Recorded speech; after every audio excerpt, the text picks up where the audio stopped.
Oi, pessoal, tudo bem? Hoje nós vamos tratar sobre as unidades espaciais.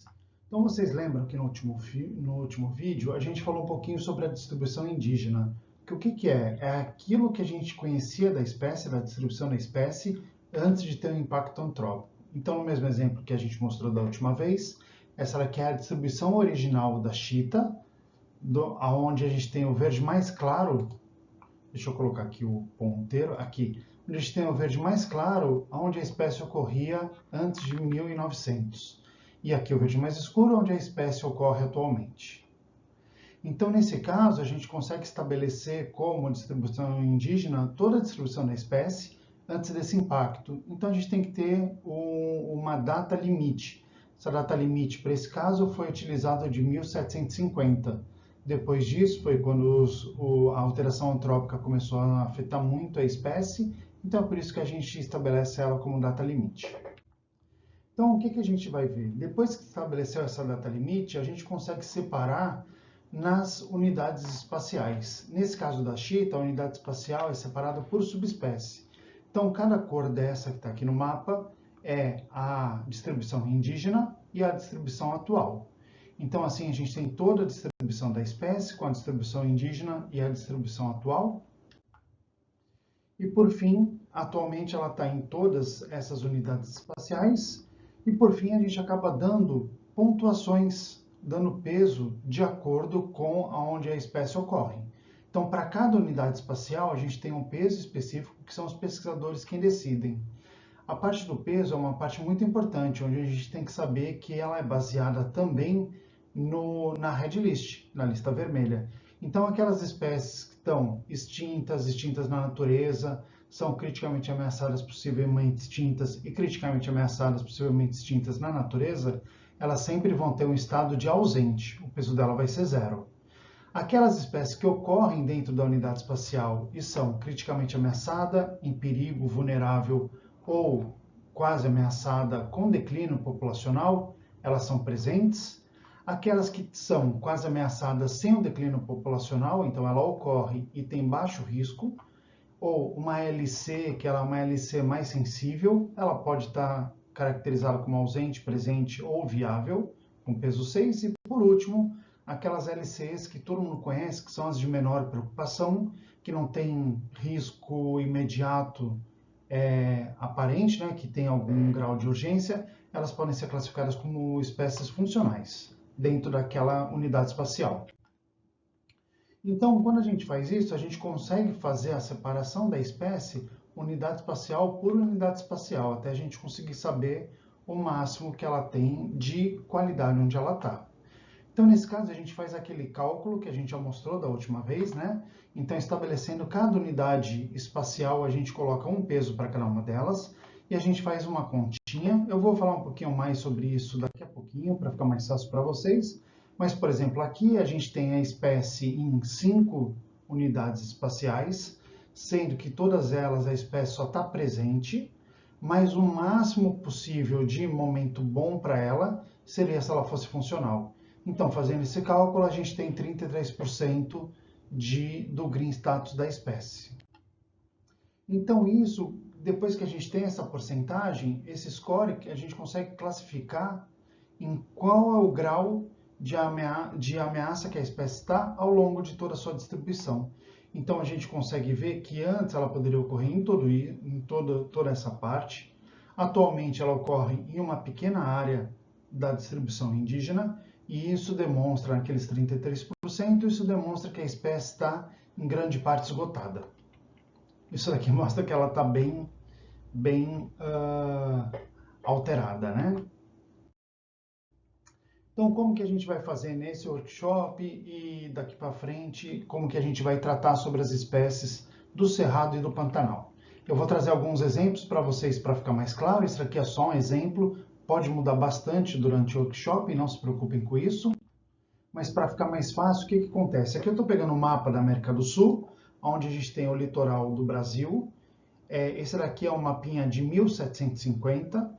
Então, em 1750, foi 200 anos depois do descobrimento do Brasil, o interior ainda era pouco conhecido.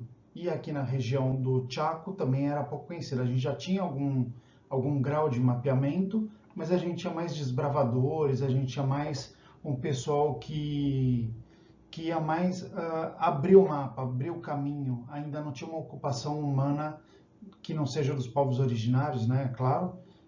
Não tinha uma ocupação humana e uma alteração ambiental tão significativa causada pela ocupação recente, tá? Esse outro mapa é de 1850, então se vocês puderem ver, em 100 anos a gente tem um continente quase desconhecido, só conhecido pelos principais rios, e em 1850 a gente já tem um continente, aqui eu vou dar o exemplo, vou trazer mais o exemplo do Brasil, com grande parte dos rios já conhecidos, com rodovias já pré-estipuladas, inclusive com alguns trechos com rodovias rudimentares, né, lógico, mas alguns trechos de vias e comercialização bastante importantes. Então, o que a gente vai definir para esse workshop? Que toda a parte do Pantanal ainda é desconhecido de 1750. A ocupação passou a ocorrer mais em 1850.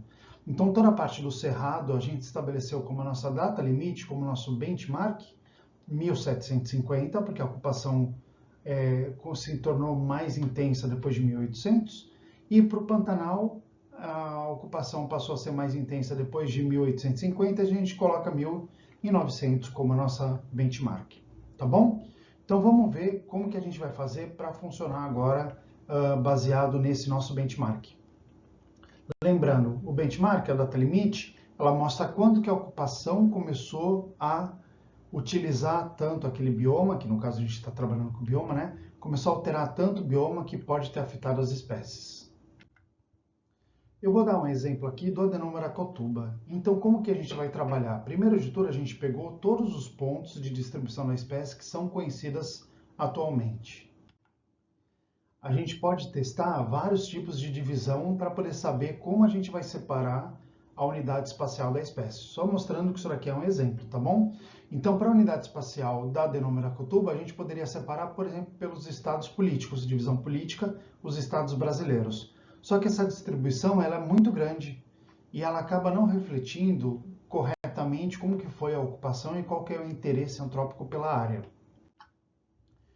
Para nos ajudar um pouquinho, como a gente não tem mapas muito mais antigos do que 1970, por enquanto, o que eu vou trazer para vocês? Então, vou trazer mapas históricos. A gente fez o georreferenciamento dos mapas através do Google Earth. A gente fez o download das imagens, colocou no programa e fez uma avaliação do mapa. Então, esse daqui é o mapa histórico de 1970. Então, aqui está toda a bacia de irrigação da onde a espécie ocorre, tá? 1970, aqui 1990, então se vocês verem, a gente já tem uma grande alteração entre um ano e outro. Aqui os anos 2000 e 2010, tá? Então nesse sentido, e aqui 2020, né? Então nesse sentido a gente consegue ver a grande alteração humana que tem, principalmente no Cerrado e no Pantanal. A gente teve os inícios de alteração lá em 1800 e 1900, mas o grande impacto sempre se deu depois da década de 70, principalmente depois da década de 80. Então, comparando aqui os dois, 2020 e 1970, a gente consegue ter uma noção melhor da onde ocorre a espécie e qual que é o grau de impacto que ela tem. Então, para a gente conseguir trabalhar com essas espécies, a gente sabe que a ocupação humana, tanto no Cerrado quanto no Pantanal, ela se dá principalmente baseada na bacia hidrológica. Então, os grandes rios, eles são os principais canais de comunicação, são os principais canais de captação de água e de envio dos produtos, né, das mercadorias. Então, a gente conseguiu estabelecer que a bacia level 4, ela acaba sendo, a bacia hidrográfica e hidrológica no nível 4, ela acaba sendo uma boa unidade espacial que a gente pode pegar como exemplo, tá bom? Então aqui a gente tem a distribuição, a gente pode ver que tem vários pontos dentro de uma unidade espacial, um pontinho na outra, tem alguns pontos que não tem nenhuma, tem algumas unidades espaciais que não tem nenhum ponto. Então aqui quando a gente coloca lá na década de 70, a gente consegue sempre ter essa comparação de como era antes e de como está agora, tá? Então lembrando, a gente pega aquela nossa tabelinha para poder ver qual que é o ponto da espécie. E aí, o que a gente vai fazer? Deixa eu me tirar aqui da tela. Então, o que a gente vai fazer? Para cada uma das unidades espaciais, a gente vai dar um pontinho, tá bom? Então, isso daqui a gente vai dar um peso. Então, isso daqui é o que os pesquisadores, o grau de conhecimento do pesquisador acaba nos auxiliando nesse processo do Green Status. Então, por exemplo, essa espécie, ela está como quase ameaçada. Então, ela pode estar ou como quase ameaçada com declínio populacional, então o máximo que a espécie poderia ocorrer é presente, ou como quase ameaçada sem declínio, que o máximo que ela poderia ser seria o viável. Então, nesse caso, a gente pode ver lá no site da IUCN, onde tem a avaliação da espécie, a gente fala que a espécie tem uma distribuição restrita, e que ela sempre está em pontos específicos. E desde 1980, essa espécie já teve uma perda da sua população entre 10% e 15%. Então, todo aquele trabalho que a gente teve entre 2020 até 2022, avaliando as espécies, acaba nos auxiliando bastante para o Green Status, tá bom? Então, todas essas informações a respeito da perda populacional acabam nos ajudando bastante a avaliar corretamente a espécie. Então, aqui a gente consegue ver que essa é uma espécie que está quase ameaçada e tem declínio populacional. Então, todos os pontos onde a espécie é presente, a gente pode avaliar até no máximo presente. Então, aqui está o exemplo. Nos demais, os pesquisadores que vão dizer se é possível que a espécie ocorra lá ou se a espécie não ocorre de jeito nenhum. Então, nesse exemplo, lembrando que isso é só um exemplo, a espécie não estaria presente em mais nenhuma outra unidade espacial. Então, nesse sentido, a gente acaba fazendo aquela fórmula que a gente fez anteriormente, coloca o peso 3, que é presente em todos os lugares que a espécie está presente, e o 0 ausente em todos os lugares onde ela está ausente. A gente faz o cálculo e aqui vai dar, a gente dividiu em 11 unidades espaciais e vai dar 15%. Quando a gente vê esse 15%, a gente vê que a espécie está criticamente depleted, tá? Então, nesse caso, a porcentagem já tem o cálculo, ele já dá certinho o resultado, então esse cálculo a gente consegue colocar aonde que vai cair a espécie em cada uma dessas unidades. Então, primeiro a gente vai fazer isso para os tempos atuais da espécie, tá? Vai ser o nosso ponto de partida, é aquele current, que a gente vai ver daqui a pouquinho. Vamos ver um outro exemplo. Se, por exemplo, aqui a espécie ela é presente nesses lugares, mas os pesquisadores sabem que a espécie está muito bem nessa unidade espacial e nessa unidade espacial. Então, ela pode ser viável aqui e aqui.